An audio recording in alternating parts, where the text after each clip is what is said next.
Hello folks and welcome back to Medieval Total War. I am Conostep and this is going to be part 8 of my early campaign where I'm playing as the Byzantines. And things are finally starting to take a turn for the better over here in the east. In the last episode I had a couple of decisive battles against the Egyptians and they are now pushed back. I mean, they just have their best general is now in this keep here in Arabia. And unfortunately, it's going to take a long time for this keep to fall. It's going to take 4 turns, and I might expedite that by assaulting it. I actually do have my one artillery piece is a mercenary unit of, it's a catapult unit.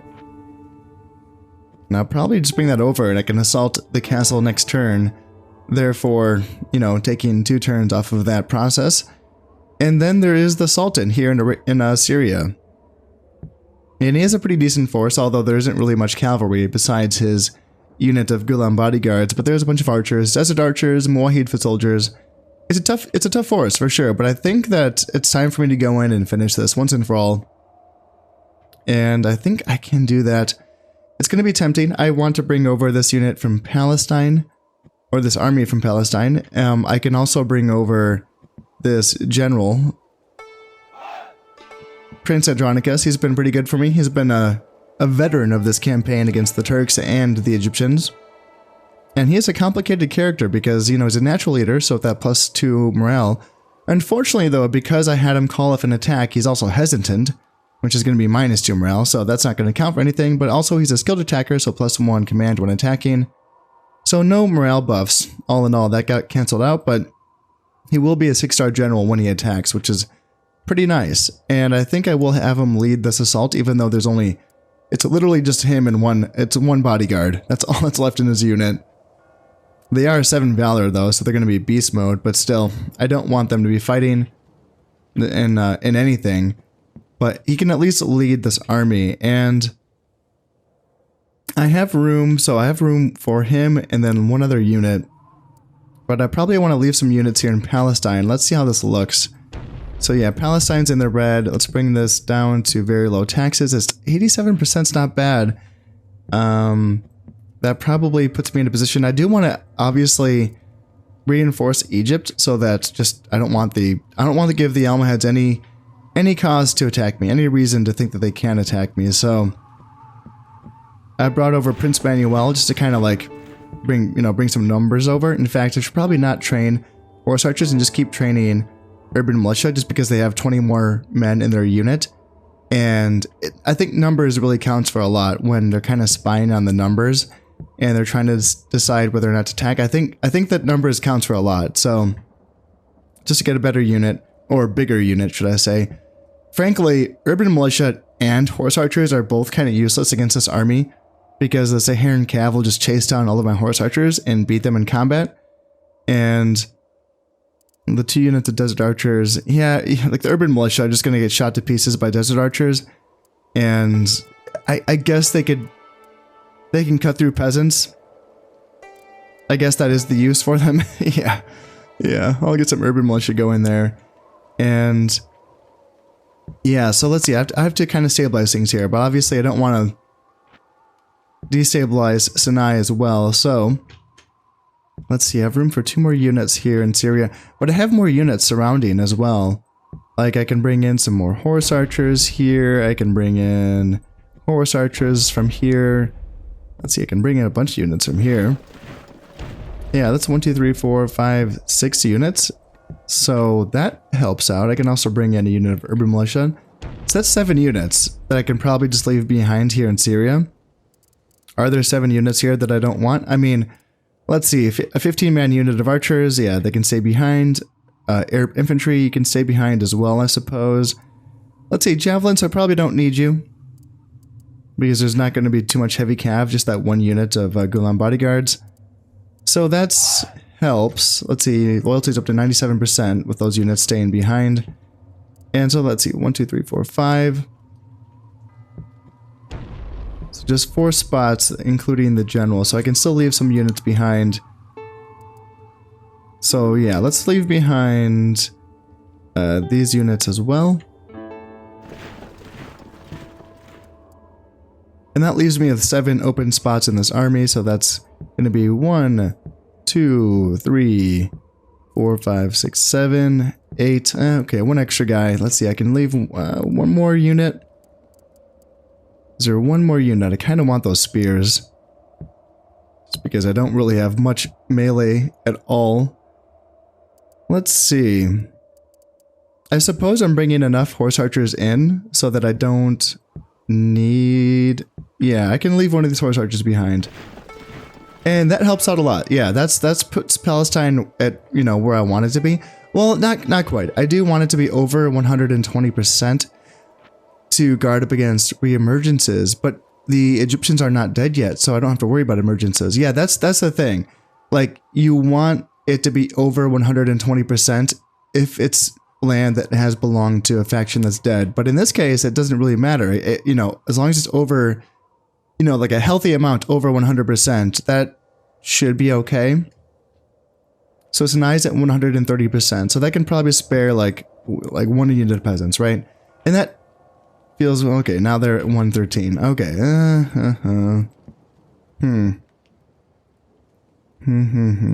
Tricky. What I really want to do is I want to send more units from Sinai to Egypt, just to further solidify that.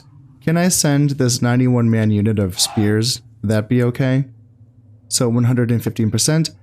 Yeah, I think let's just go with that. I'm building the border watchtowers this turn here in Sinai, so that should help. And in Palestine, let's go to work on a fort. Long overdue, so let's do that.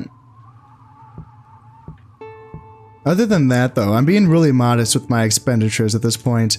You know, like urban militia in Egypt, border watchtower in Sinai, fort in Palestine.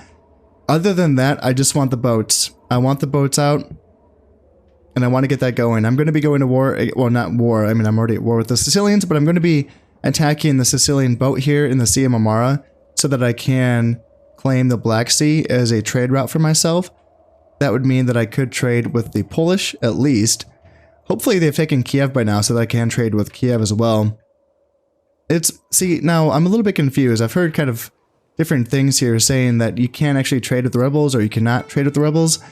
I guess you can at the very beginning of the campaign before you've attacked anyone, but since attacking the rebels is what I did on the very first turn, I suppose it counts me as being at war with them, therefore I can't trade with them. It doesn't have it tagged here as the rebels, like a faction that I'm at war with.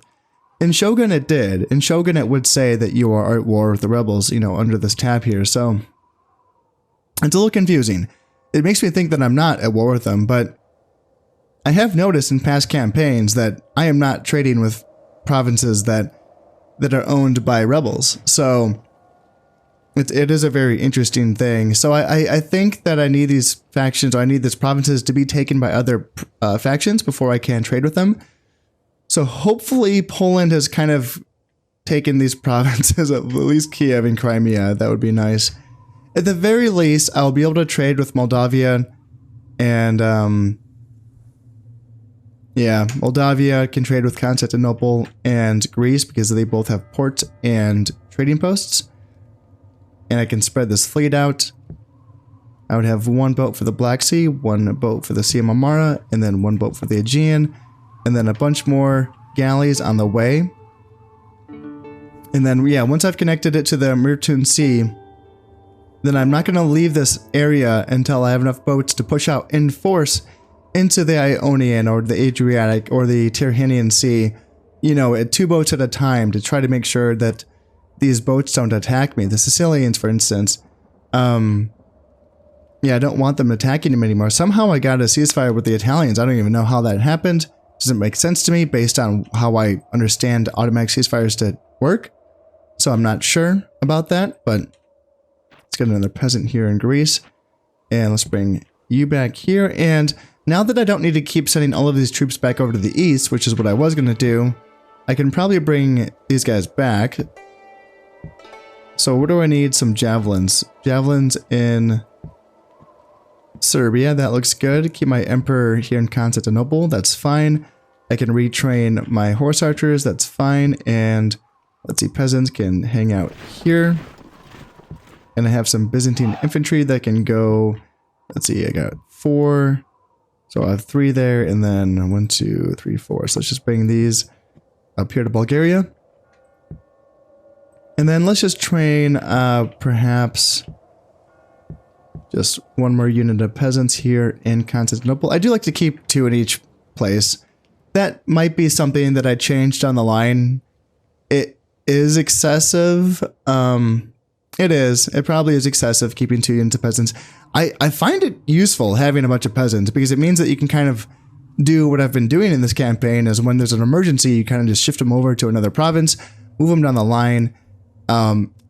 It's nice to have. It's a nice luxury, although it obviously does eat into the income. So there's definitely some give and take there, but it's one of those things that down the line after, you know, putting another 500 hours into this game, maybe I'll be like, no, that's stupid, don't do it. But for now, I'm kind of on board with it. I like having all of those peasants, so we'll see how I feel. It is interesting. I'm looking forward to starting another Shogun campaign very soon. I'm looking at next week, and one of the reasons why I'm so, you know, much looking forward to it is because, you know, just everything that I learned over 2 years of playing that game, and kind of, you know, it's funny, a lot of the things that I learn, it's not that I don't know certain things, it's that I just have these mental blocks where I want to play the game a certain way, thinking that it should be played a certain way, and then I get to the point where I'm like, nope, that was dumb, don't do that. You know, I'll be able to explain it better when I'm actually playing Shogun, but I think of Medieval the same way. Now that I'm playing Medieval, I'm like, man, what things am I doing right now that I'm going to look back on thinking like, no, that was so inefficient. That was so stupid. Don't, you know, what am I going to be thinking about? So I'm really, it's just kind of fun to think about. In any case, I know that a lot of my viewers for Medieval have done a really good job of correcting some of these things before it gets out of hand so that I don't make it 2 years in before I'm like, why was I doing that? But there's still things. I'm sure there's still things in this game that I'm not being efficient enough on. And yeah, a lot of it's just sometimes because I like playing in a certain way. But in any case, I think that might be it. I have my emissary who was trying to get a ceasefire with the Hungarians. Tough luck. I mean, good luck with that. I kind of doubt that's going to happen, but we will see. And other than that, I do have, so my emperor, I don't know if Prince Romanus is his son. I don't think it is. Here's hoping, you know, in 2 turns I will find out whether it is his son or not. Because he doesn't have anyone else. If it's not him, there's no one else. And he's 44, so that's getting a little bit worrisome. His younger brother, Prince Andronicus, 38. And then that leaves Prince Manuel. And is Prince Manuel even married? He is married. Okay, so at least he is married. And then yeah, I mean at least the 3 guys are married. Once Prince Romanus becomes of age, I will send my emissary to try to find a wife for him as well. Because yeah, hopefully these guys are having sons. It would be nice if there was a family tree in this game to kind of show me what was happening while these people were not the emperor or the king or the sultan, because you know, you just kind of find out once they become the emperor, like, oh, they had a son this whole time. Like, oh, shit, why was I stressing about it? But, yeah, that's not the case. So that's probably going to be it for this turn. I think that I can probably just get into this and fight this battle in Syria. Hopefully it goes well. This is what we're looking at for the fight in Syria. They have a lot of archers. Man, oh man. 1, 2, 3, 4, 5, 6, 7, 8, 9, 10 archers. Oh my god. Oh dear, that's gonna be a lot. That's a lot. And then they do have 4, basically like 4.5 units of Moahid foot soldiers as well, and then the Gulam cavalry. The reserves I'm not too concerned about, but yeah, just the initial army. That's a lot of firepower, and that's pretty scary. I do have 5 units of light cav. They're all skirmish cav. And then I do have my generals only. It's just a 2-man unit. That's not a lot. So I have a ton of firepower. I do, and it is, but I can't out skirmish them. This is gonna be a little tricky one for sure. This is gonna be a little tough. I do have like something of an infantry corps with my spearmen and my urban militia, and then my Trebizond archers. Trebizond archers, especially with my upgrades. My Byzantine infantry, that's going to really help. Yeah, they can probably like... Yeah, my Byzantine infantry should... Honestly, this is what I'm thinking. If I wanted to play it this way, like I know it's not going to work out this neat on the battlefield, but like my Byzantine infantry with just maybe like a unit of spears can probably clean up all of their Muwahid foot soldiers, and then my Trebizond archers can just go into melee mode along with all of this light cav and just chase down all of their archers. Just really hound them to the ends of the earth. I figured that fighting in a sandstorm would not be a bad shout, considering that I'm going up against 1,000,000 archers. And off in the distance, through the sand, through the haze, you can kind of see the outline of an army. It looks like they are retreating. It looks like they are going to be backing up and looking for a better spot to shoot me from. But in the meantime, I will be getting my forces moved up and organized, and then I will decide how best I would like to give chase here. It looks like they have come to a halt at the back of the map on basically this big basin that is on a higher elevation from where I'm at. But I saw an opportunity perhaps to come in from the right flank, and maybe I can turn them this way. It just looks like more favorable ground for me, and it's going to be really hard for them to protect all of these archers with just, you know, pretty much just spearmen. So much for cover from a sandstorm. That has gone away now, and yeah, the archers on their side is going to be having a very clear shot into my men. As far as my composition goes, I have Byzantine infantry and spearmen guarding Trebizond archers on either flank, I believe. Yep, so that's going to be my hardcore units here and here. The center's a little bit squishy, urban militia, but still, they can take a bite out of some armored units. And then horse archers going wide on both sides, and then my mounted crossbows in the center, guarding my two-man unit of cataphracts, which is my general, of course. Because their plan is to go wide, my plan was to try to match their width, in fact, try to exceed their width, and force them in positions where maybe they can leave some units unprotected, where they can get charged my cavalry, by my cavalry on either this flank or maybe on this flank, because this formation can be sort of unwieldy when it tries to turn around. So by kind of coming in with my main army on this side and then kind of threatening with horse archers on that side, we will see if we can kind of make them come to a mistake here.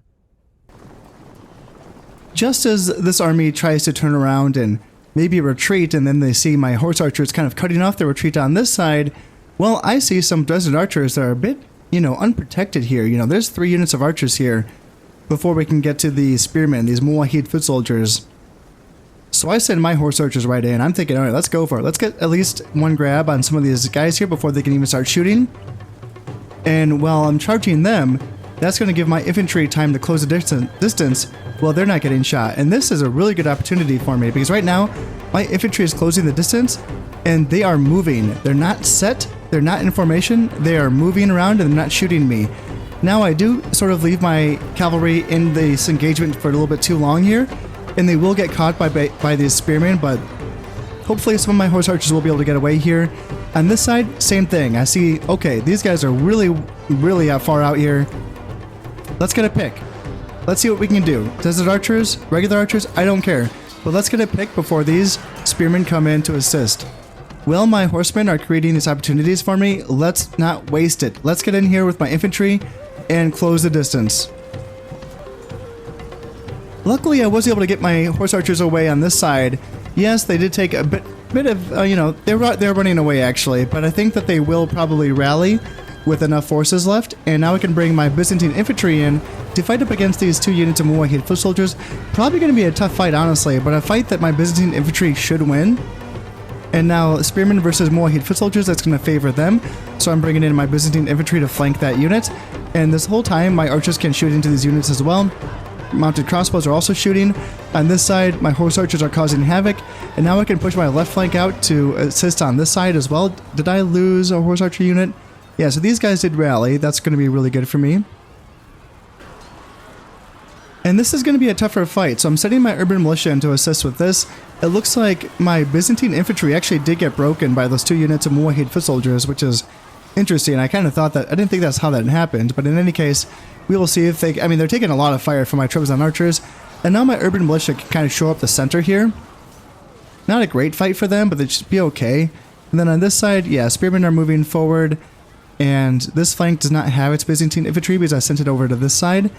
But you know what? On this side, it's all just archers. So I sent this unit of horse archers to hunt down this unit of archers, which are shooting at my spearmen. And yeah, these all archers are all shooting at my guys, and I need to really press that to stop that. So I sent forward my archers to just get a little bit of a better position here.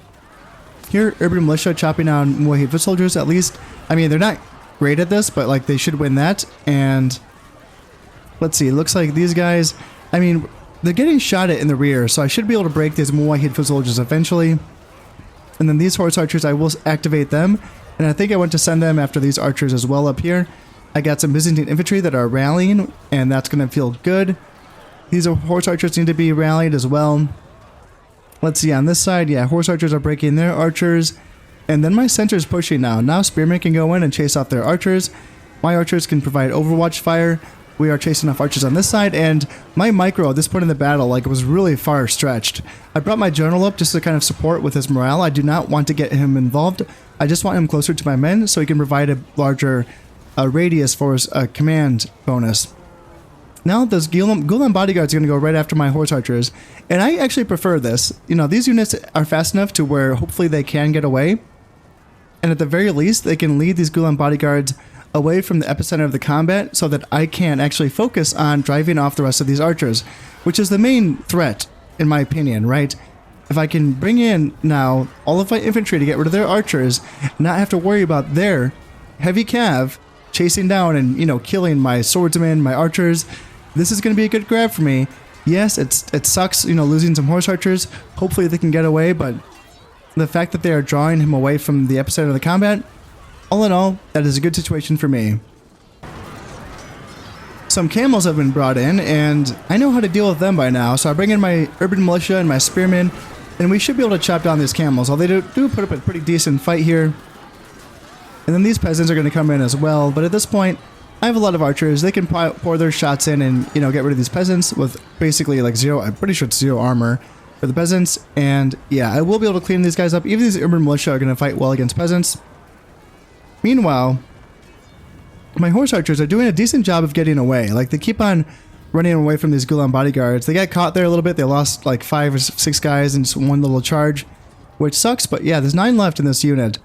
And it looks like they might be able to get away from this Gulen bodyguard. And look how far away he is from the rest of the battle. Like, this is really, really good for me. This is a bad decision by the Egyptian Sultan. Meanwhile, up here, yes, my rest of my horse archers here, this beleaguered 10-man unit is chasing down archers. And then up here, archers on my side are firing into peasants. Urban militia and spearmen are chopping down peasants as well. And yeah, we should be able to break these peasants without much of an issue. And then on this side, I start to bring my guys around to this side so that I can kind of get formed up here and ready to try to see if I can bring this Gulen bodyguard back towards my forces here that will be positioned on this hill. As my army begins to get formed up on this ridge here, I have that 9-man unit of horse archers that is starting to draw that Gulen bodyguard back towards my army. And this is it. That's all that's left of Egypt, is this 19-man unit of Gulen bodyguards. That is a sultan. His army has fled. They are done for. The reinforcements are done for. And this is what it's come down to. You know, it's been a pretty bloody battle here, but it's looking like my guys will come out victorious. So let's get set up for this final charge of the Egyptian Sultan. I bring forth this unit of horse archers to start getting some little shots into this unit of Gulen bodyguards, and these mounted crossbows can come over as well and potentially get some shots in them as well. And that is going to be it. So much for the charge. He is broken. He had lost 2 guys to arrow fire, and now he is already running away. So now mounted crossbows, they go in. These 9 horse archers that were being chased around by these Gulen bodyguards this entire battle, they can now run them down and get a little bit of revenge for their fallen brothers. They can chase down this Egyptian Sultan. I do not think that they will be able to get the Sultan himself, but you know what? This has to feel pretty good. This has to feel like retribution for that unit that has done so well for me. And now we can finish off the Egyptian Sultan and claim back Syria. Well, that wasn't too bad, was it? I mean, that was kind of hard on my micro, I gotta say. That was a little bit hectic there for sure, but I did lose 400 men. I just saw that. But yeah, I killed 637, I captured 253, and that should be the end of the Egyptians. Not officially. I still have to kill the Sultan, and he will be held up in his fort, I believe. But yeah, not bad. Yeah, not bad. Look at these urban militia killing 86 guys. See, that's what I'm saying. Yeah, like up against peasants, you know, they can do okay. Horse archers were MVPs, as always. Mounted crossbows, yeah, did pretty well. Horse archers, Trebizond archers. Yeah, I mean, not bad for a shabby army. You can see that the light units can do okay in the desert, right? Horse archers, Trebizond archers, just basic spears. You know, in some cases, that's all you need. And it feels good to have Syria back under my control. Oh man, it feels good. It's been a little bit back and forth here, but yeah, of course the ransom was refused. And this is going to last for 4 more turns here in Arabia. Yeah, Arabia. But I did bring my catapult down there. Watchtowers finished in Sinai. And let's see, Outlaw. Oh no, oh no. This is... Okay, this isn't good. I was hoping that... So these are the types of traits that governors can get once your realm grows too big. And there's no way to stop it. You can remove titles from people using your emissaries. You can do that. You can remove titles from your governors and you can assign them to someone else. It will lower the loyalty of that person, but in most cases that's not an issue because in most cases that person is a part of a stack being led by an actual general. So it's usually not the biggest deal to remove titles, but it's just kind of a hassle. But these things are big. They are big deficits to your economy because each of these virtues, or in this case vices that I'm talking about, really, you know, do a number, and they grow, they get worse in many cases.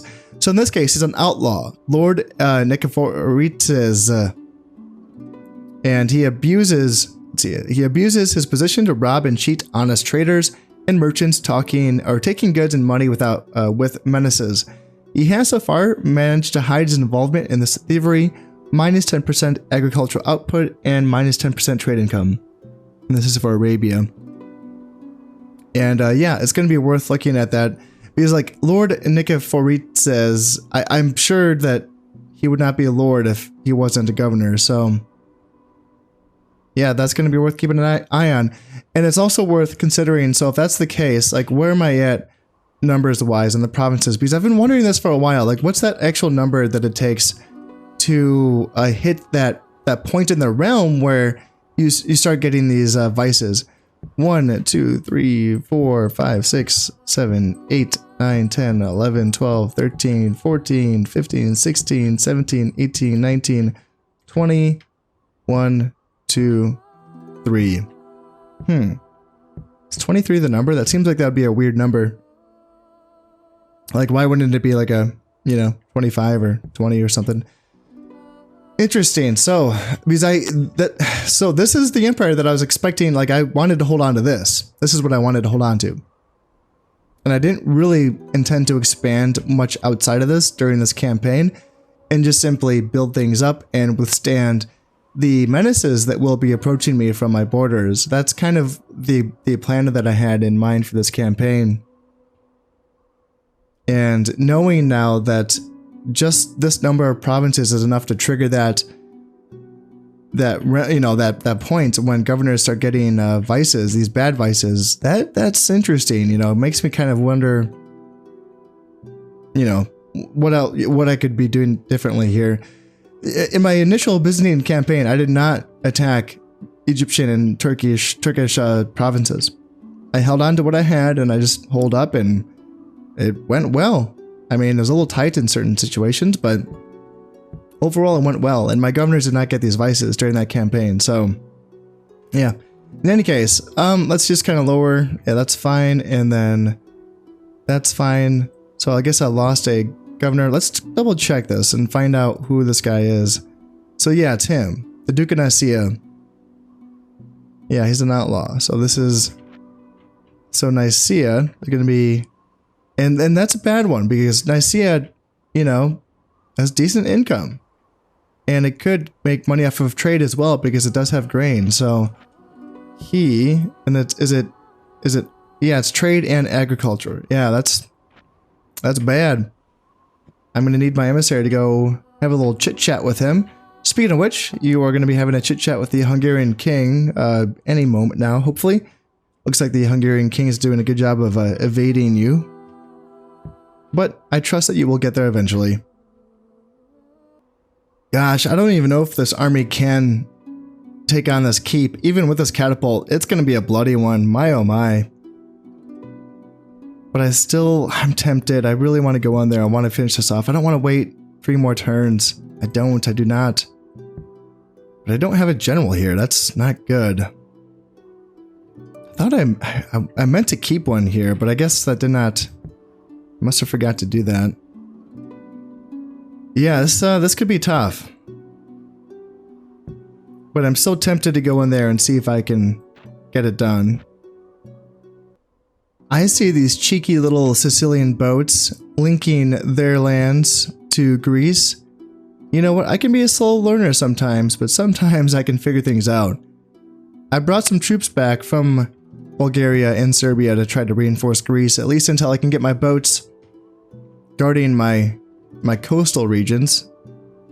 And yeah, the Sicilian boat is evading my forces here, so I split my fleet up so that I at least can get my trade going here in the Black Sea to Constantinople and then Greece.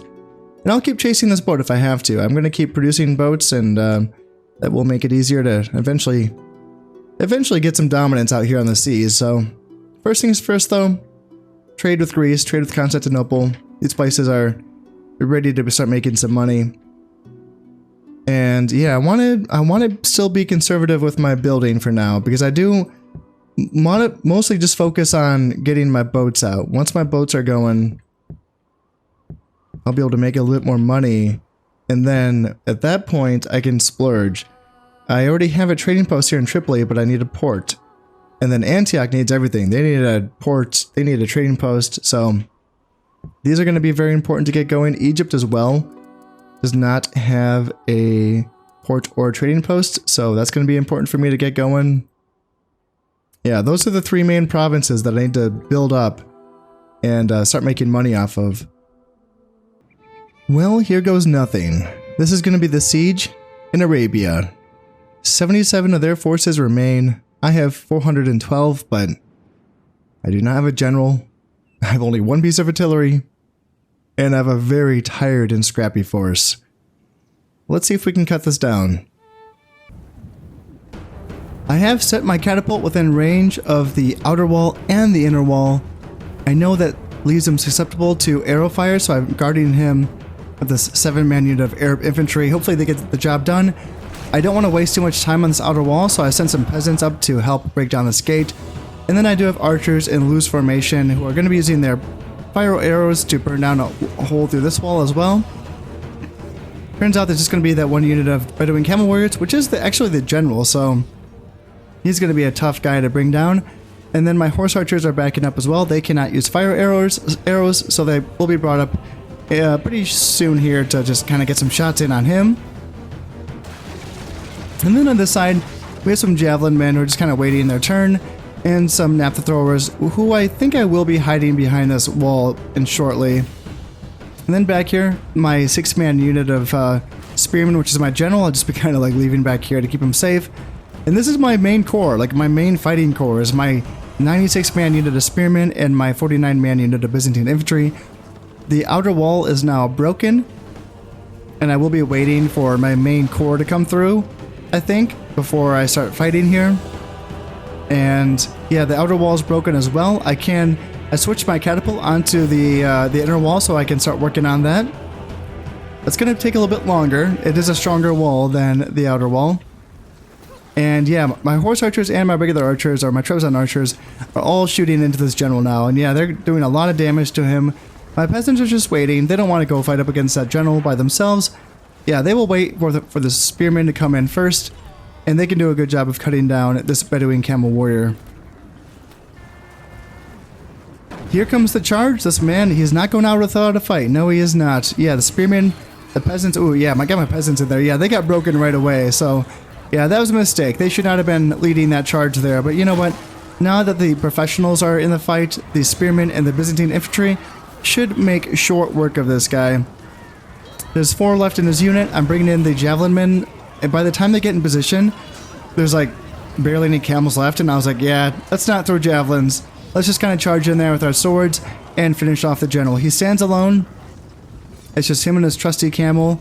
And this guy's just been a thorn in my side for a very long time. So I decided to send my javelin men up to the main gate to help my catapult with trying to take this down.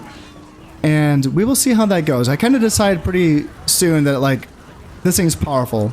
You know, this is a powerful gate. It's pouring oil on my men. And then I back up and I'm like, you know what? I still have a lot of ammunition on my catapult. So let's just kind of back off. Put my guys in loose formation to take less casualties from arrow fire. Looks like we're able to drag down that general. And let's put all of my guys in loose formation and let my catapult go to work on this inner gate here. And then eventually I will be bringing my horse archers around to this side so that I can potentially try to get some better shots in on these units while I'm waiting for this inner gate to be busted down. I thought this would be a good idea. I thought this would be good to get my guys in position where they could shoot inside, but man, the arrow fire coming in from this inner keep is just really unrelenting and is taking down a lot of my horse archers. So eventually I will decide this is a bad idea, and then I will bring my guys back over to this side of the wall so that they can kind of wait for my catapult to bring down this inner gate. And it is taking a long time. Well, you know, in the meantime, my guys are getting shot. So I decide, you know what, alright, let's bring in some peasants. They can help out, you know, knock down this inner gate. These guys who have rallied after getting charged by the enemy general. And at first I was thinking, like, yeah, let's bring in the naphtha throwers. There's only 2 left. They've been with me since the beginning of the campaign. And then I was like, you know what? These guys, they have been with me since the beginning of the campaign. Should I waste them like this? Should I have them die by having oil being poured on their skulls? And I'm like, no, I don't want that to be the death of them. So let's bring them back. Let's bring in these guys home. So I bring out the naphtha throwers and I send in the peasants. The peasants don't last too long, so I send in the Arab infantry that were guarding my catapult. And eventually I will bring in the Slav javelins. Yeah, the javelins are already in there as well. It's a pretty haggard group of guys trying to get this gate down. The catapult's still firing in. Hopefully the catapult does not inflict any, you know, friendly casualties on my guys. But yeah, this is going to speed things up a bit. The gate is up to 71% damaged. And pretty shortly here, we will be able to get inside. And we're inside. That's it. That was the final straw. We are inside. Now we just have to bring in my professional soldiers, spearmen, Byzantine infantry. This is your time to go, guys. It looks like the peasants do not want to wait. They're going to be going right down in and fighting up against my javelins and my Arab infantry. So yeah, I clear them out. I'll clear these guys out. The thing is, if these units like break, even though there's like barely any left in these units, that can cause a chain rout. You know, that can actually lower the morale of my other units if these guys break. So I want to, you know, bring these guys out so that they don't do that. And I'll send in my Byzantine infantry first so that they can just chop through these peasants. And then I'll send in my spearmen afterwards so that they can hold the line against these Bedouin camel warriors. The peasants are getting chopped, and now the camels are getting poked. And now the Nubian spears are going to get overrun. And that's just going to leave these desert archers kind of just trolling me in the corner right here. And so I just force path my Byzantine infantry forward. Like, yeah, we're not having any of this here. Let's go. Let's finish this up. Let's clear out the Egyptians from the province of Arabia so that we can finally own this province. I'm actually very glad that I did that. That went okay, considering I only lost 151 men. Wow, that's interesting. Yeah, that's a lesson, isn't it? Taking on a keep with only 1 catapult is a doable thing as long as you just kind of do it the right way. That felt okay. You know, I was a little bit nervous going in there without any tested generals, without, you know, any command stars. That was a little nerve-wracking, but that, yeah, I'm happy with it. So Arabia, now mine. Awesome, that feels great. And then I think just one more turn. Ooh, the King of Aragon is done, and that is it for the Aragonese. Interesting. And yeah, one more turn before the Egyptian Sultan starves to death in Syria, and I'm willing to let him do that. I don't really want to go in there and fight another siege battle for that fort. I will just let that fall. And now Lord Nicephorite says, this is that governor actually that is an outlaw. He is now a 1-star general for winning that siege in Arabia. So good for him, I guess. Heir matures, Prince Romanus. Now, this is going to be the time to see, is he going to be the next in line? Is he the son or no? That's going to be interesting to see. Border fort finished in Sinai. And then I did build a bailey for Egypt as well, just that second tier upgrade, defensive upgrade for that fort. Famine in Serbia, that's not good.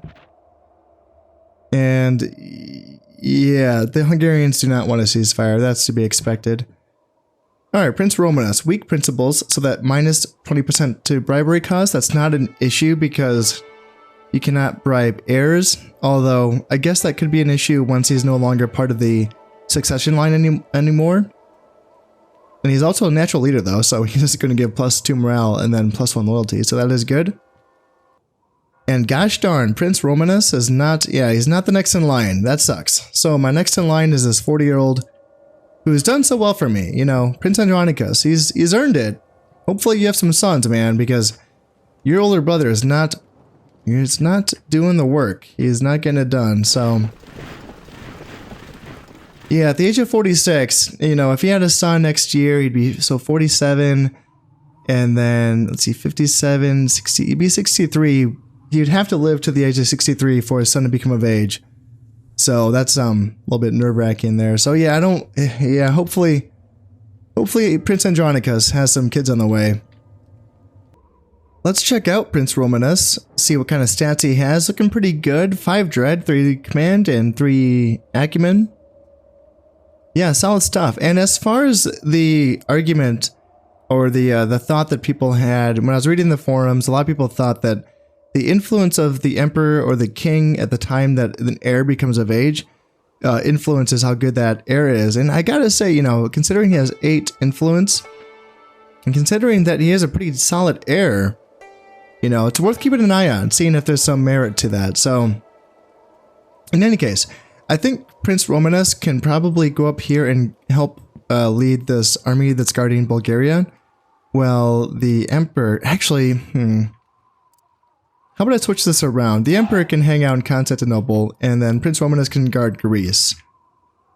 Yeah, I feel better about that. I don't want the Emperor to get in a position where he might have to retreat.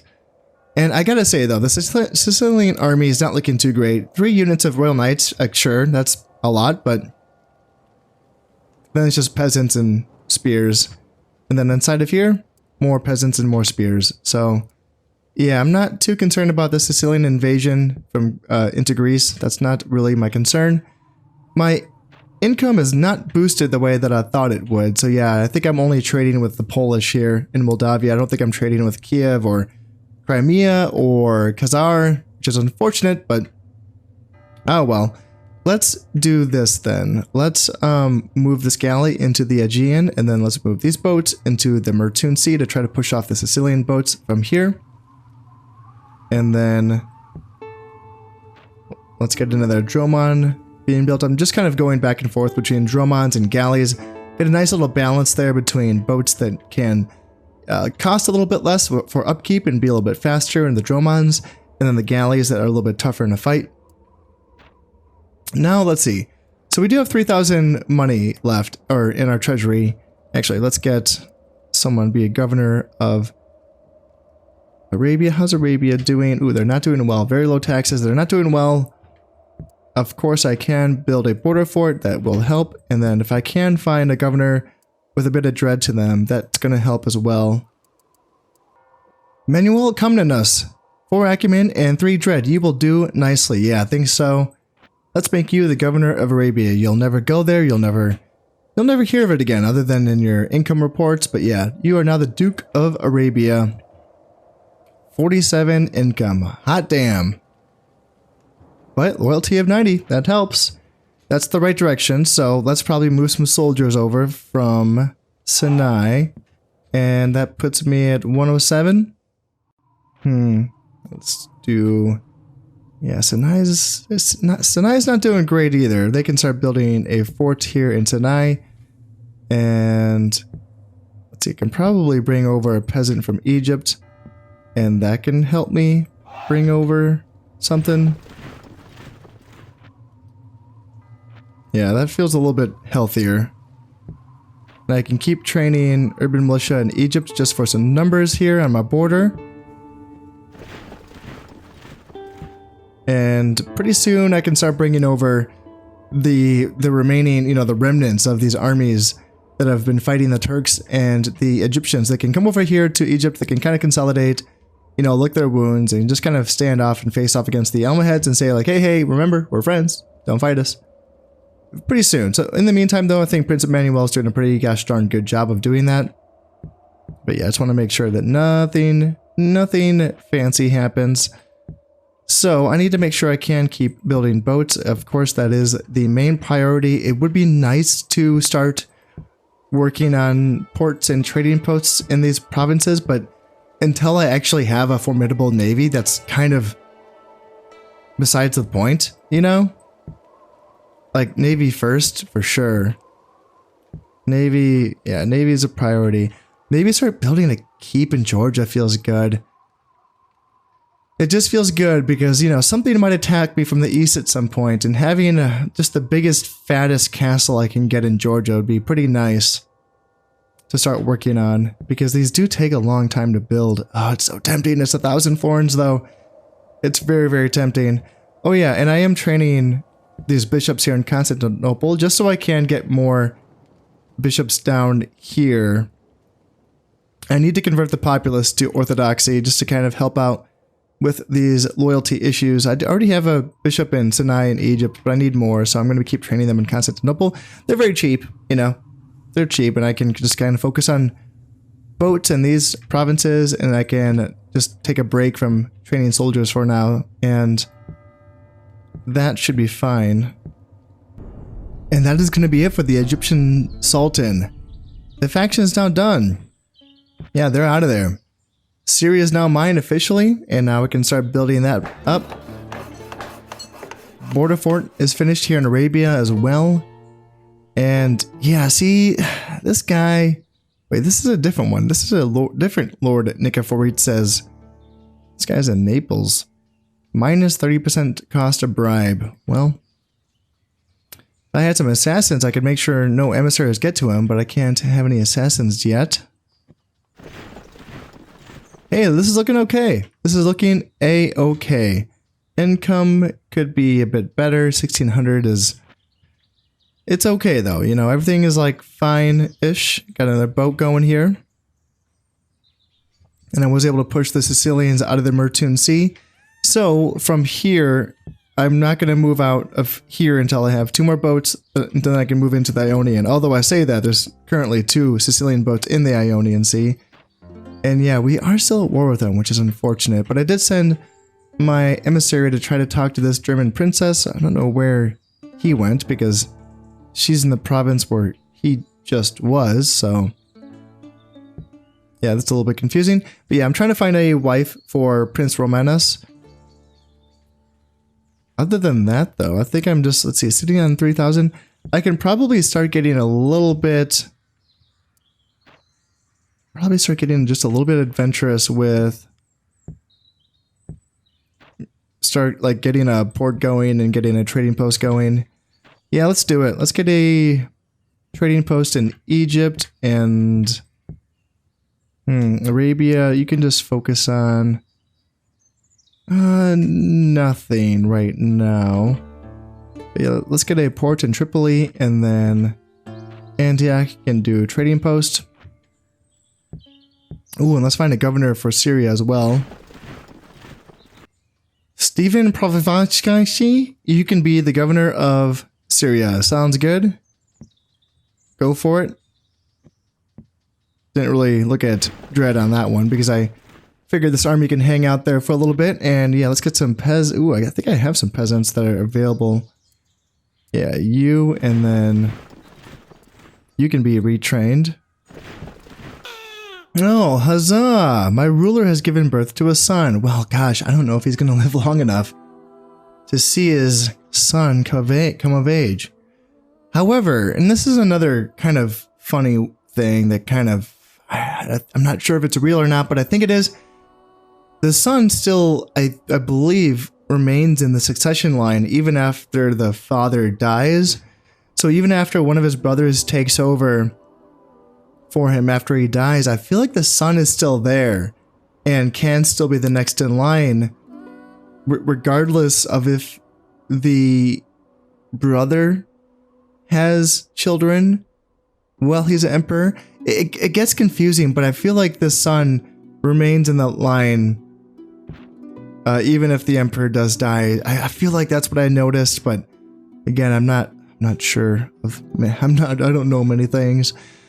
Prince Manuel, builder. I don't know how you found time to be a builder. In fact, I've noticed this. This is a weird thing. I understand that builder is for governors and the emperor, because when you build lots of buildings, it looks well on these people.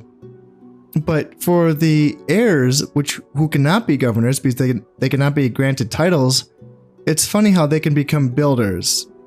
You know, like that's a really random thing. You know, he hasn't built shit. All he's been doing is killing. You know, he's good at killing. He hasn't built anything though. Emperor Alexius II is now a great builder, so this is going to give +1 loyalty to all generals, in addition to the plus in happiness. And here is another one of those vices, the philosophically inclined. He has an interest in matters of philosophy and a desire to apply classical, rational ideas to all things. And that ends up being, like, you'd think that's a good thing, but no, like, no. How dare he? How dare he be philosophically inclined? How dare he read books? So that's going to make him a bad governor, I guess.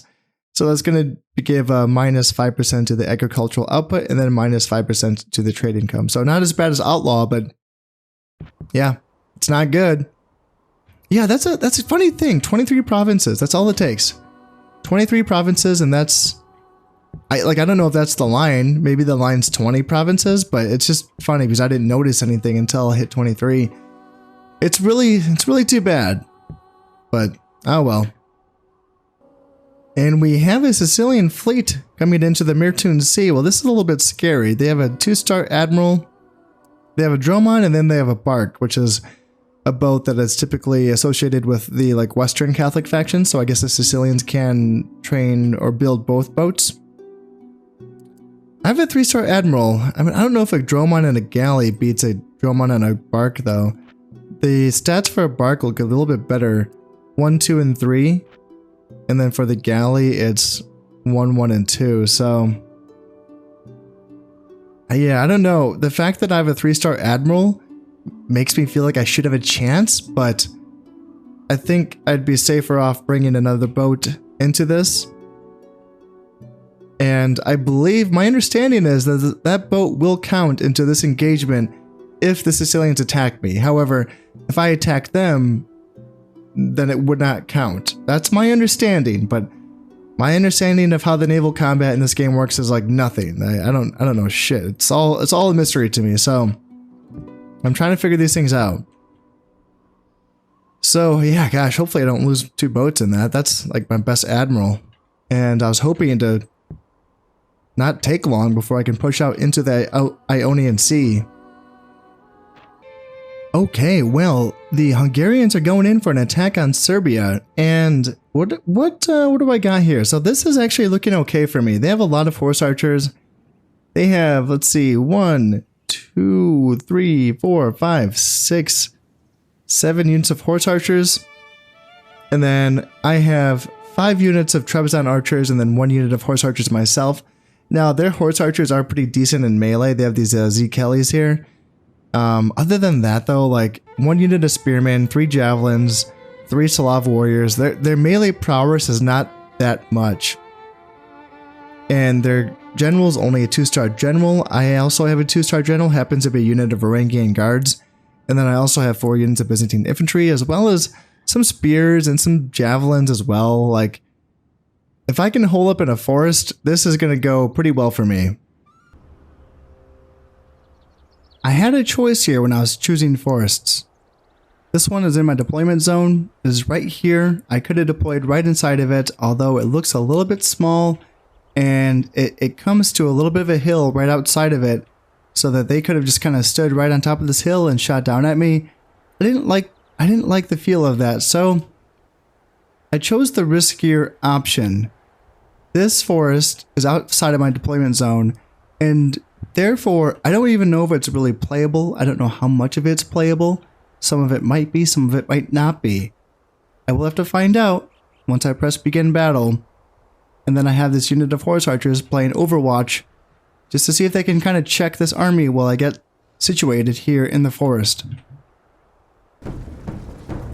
Well, the answer is some of it's playable and some of it's not. Yeah, all of this section here I cannot go into. So it's kind of a cramped situation. And my formation is not perfect. Now, my horse archers were, as I was saying, providing Overwatch. However, it is time to retreat them and trying to find space for them in this formation, in this forest, is going to be very difficult. In fact, it's going to be difficult just to find room for my own infantry forces. Some of them are being forced to come up here on this little section outside of the forest. The Hungarians found the weak part of my line, and it wasn't hard. I had some peasants just kind of standing right out here outside of the forest. So I rushed in some Byzantine infantry and some spearmen to kind of support this fight because, yeah, my poor peasants are going to get run down. And I'm trying to bring my horse archers back into the forest where they belong. And all of a sudden, I mean, just right off the bat, things are looking a little bit scary because this is a decent unit of horse archers here. And right now, spearmen are fighting up against these horse archers as well. It looks like there's another unit, yeah, horsemen, which is like the light cav unit that is available to the Hungarians.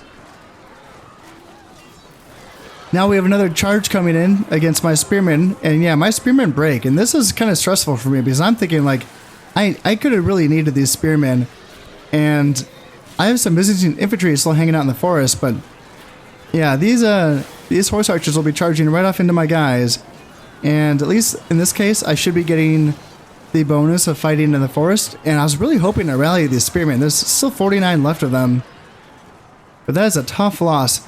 And now they're bringing in their infantry, their Jabagis, and their Slav warriors. And I started to sweat bullets a little bit. That's got a little bit stressful.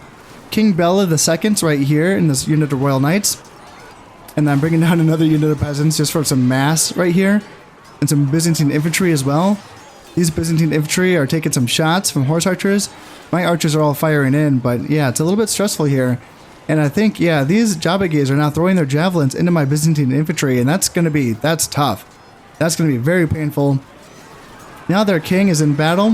He's fighting up against my peasants, and they need reinforcements. So I'm sending over my javelin men to start throwing javelins into the Royal Knights unit.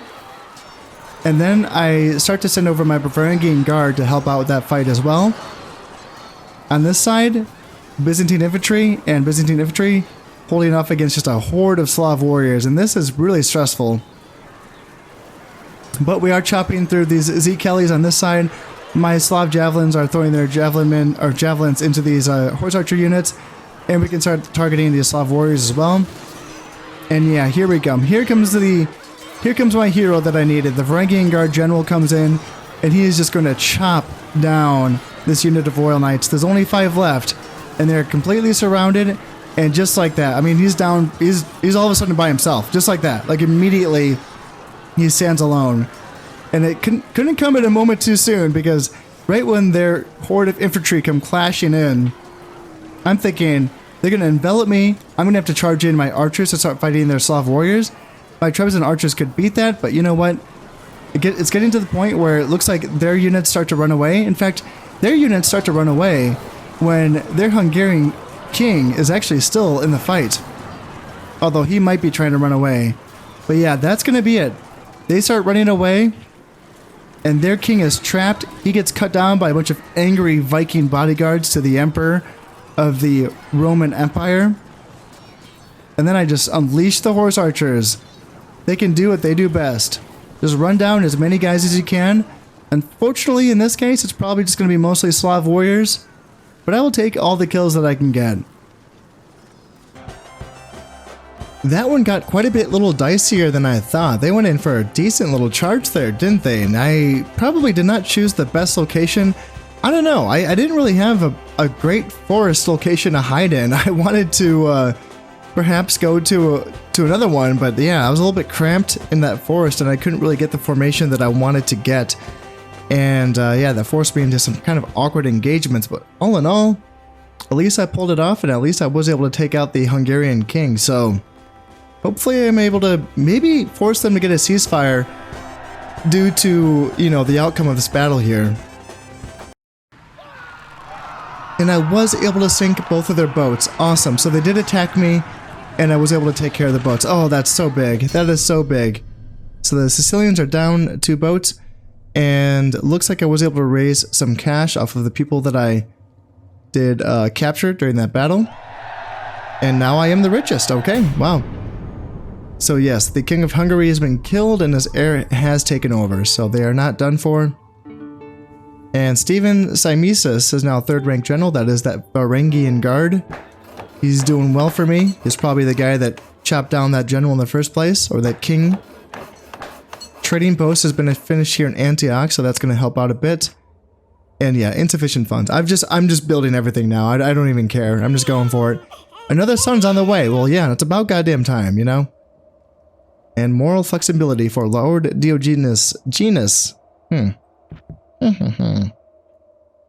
Yeah, okay, so that was, I'm gonna have to get some more reinforcements up here in Serbia for sure.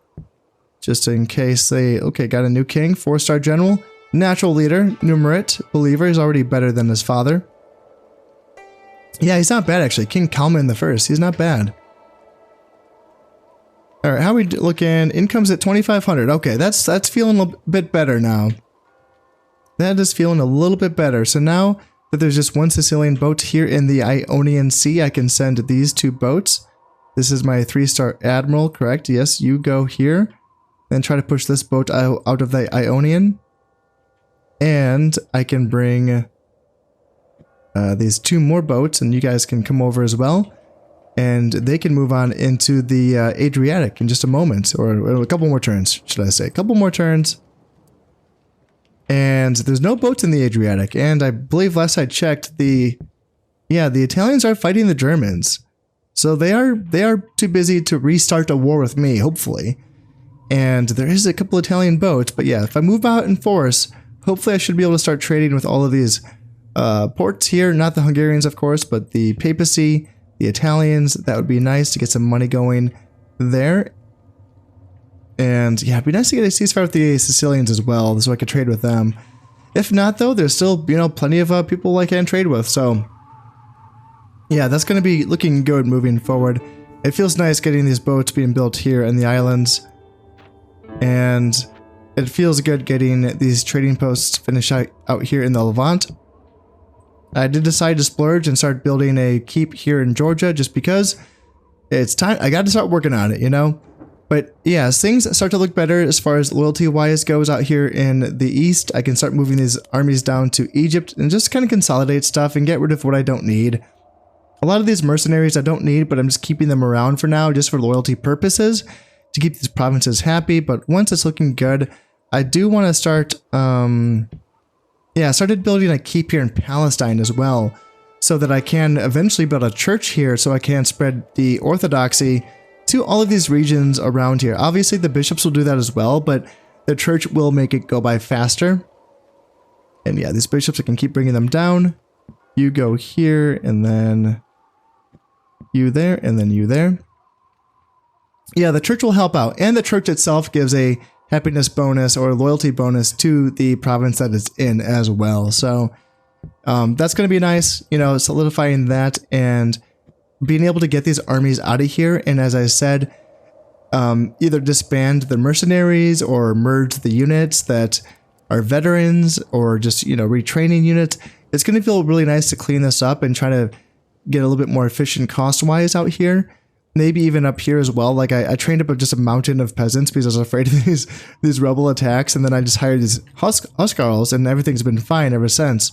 I'm paying 150 florins per turn for them. Oh my god, it's so expensive, but honestly, it might be worth it just to keep them there. I mean, in fact, even keep them for the future, because they will be very good against a certain menace that will be coming later on in this campaign. But you know what? That's all going to have to wait until next time. As always, I hope you've enjoyed this episode, and thank you very much for watching. This has been Concept playing Medieval Total War. Thank you very much, and goodbye.